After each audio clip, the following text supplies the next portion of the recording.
राधे कृष्ण। आप सभी को ज्येष्ठ पूर्णिमा, जी हाँ, ज्येष्ठ पूर्णिमा और भगवान जगन्नाथ पड़ने वाले हैं बीमार।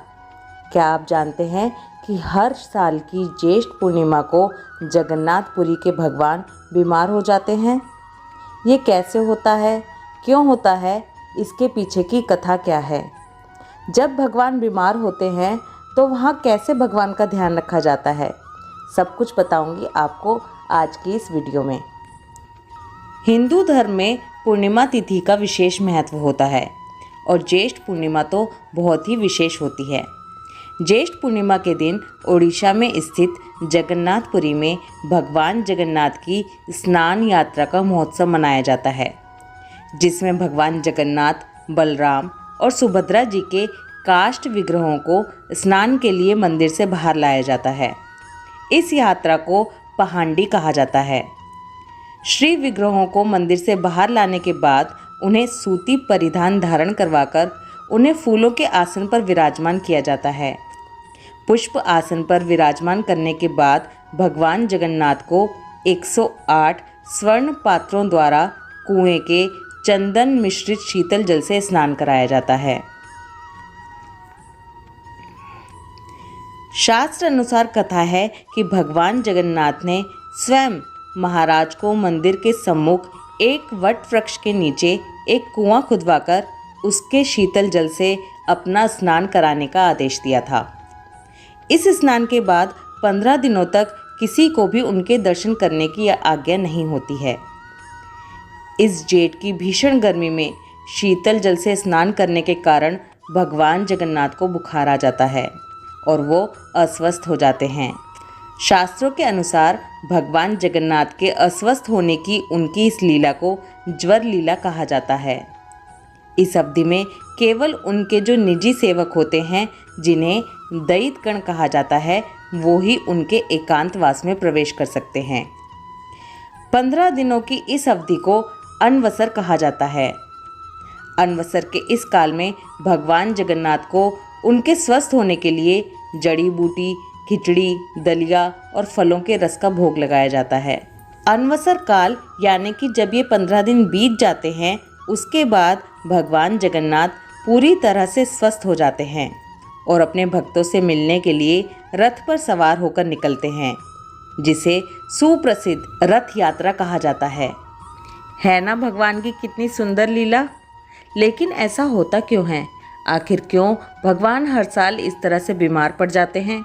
ज़रूर इसके पीछे कोई ना कोई कथा होगी।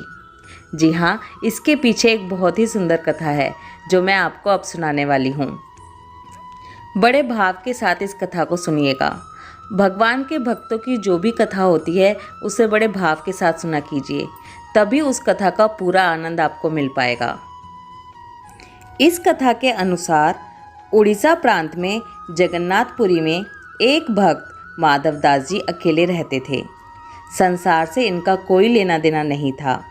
अकेले बैठे बैठे भजन किया करते थे। नित्य प्रति श्री जगन्नाथ प्रभु के दर्शन करते थे और उन्हीं को अपना सखा मानते थे। वो प्रभु के साथ खेलते भी थे। प्रभु उनके साथ अनेक प्रकार की लीलाएं किया करते थे। प्रभु इनको चोरी करना भी सिखाते थे।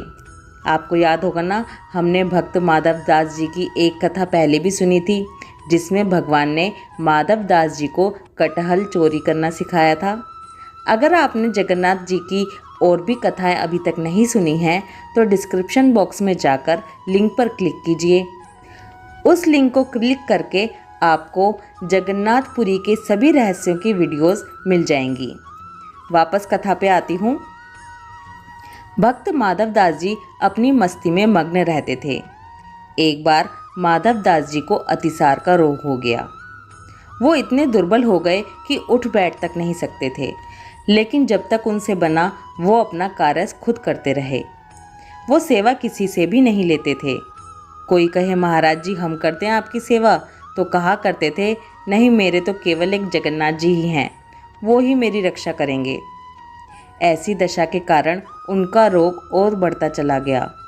वो उठने बैठने में भी असमर्थ हो गए।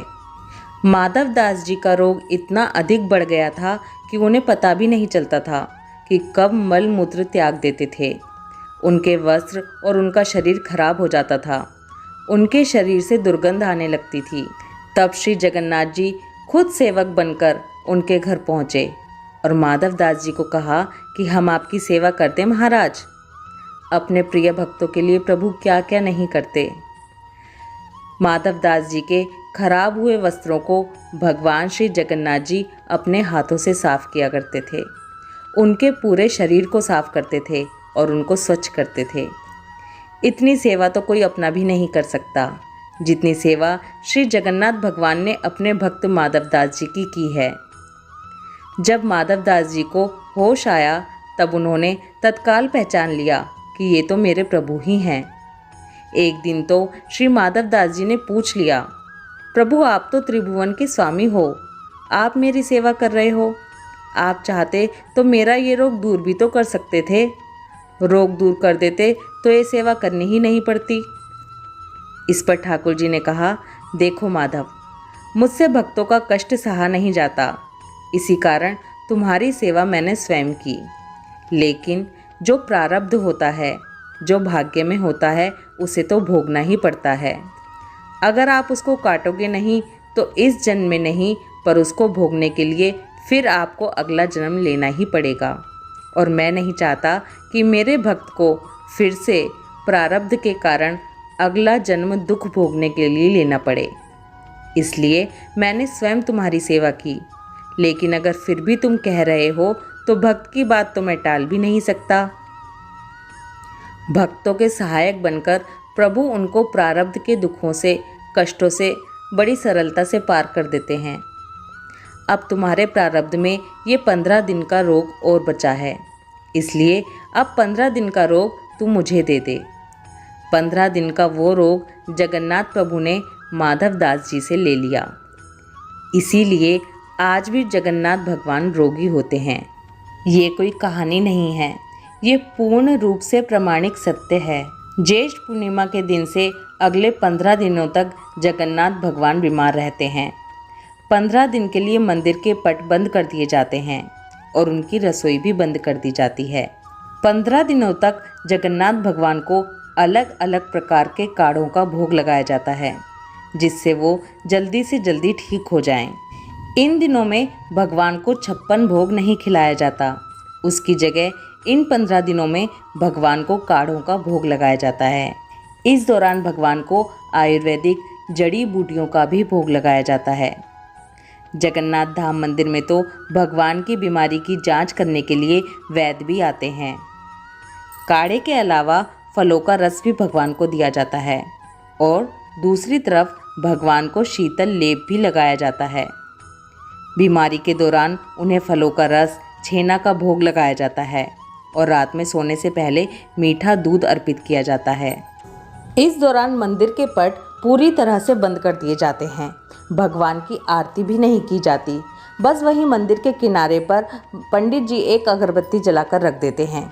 बल्कि इस दौरान भगवान जगन्नाथ को सिंहासन पर भी विराजमान नहीं किया जाता।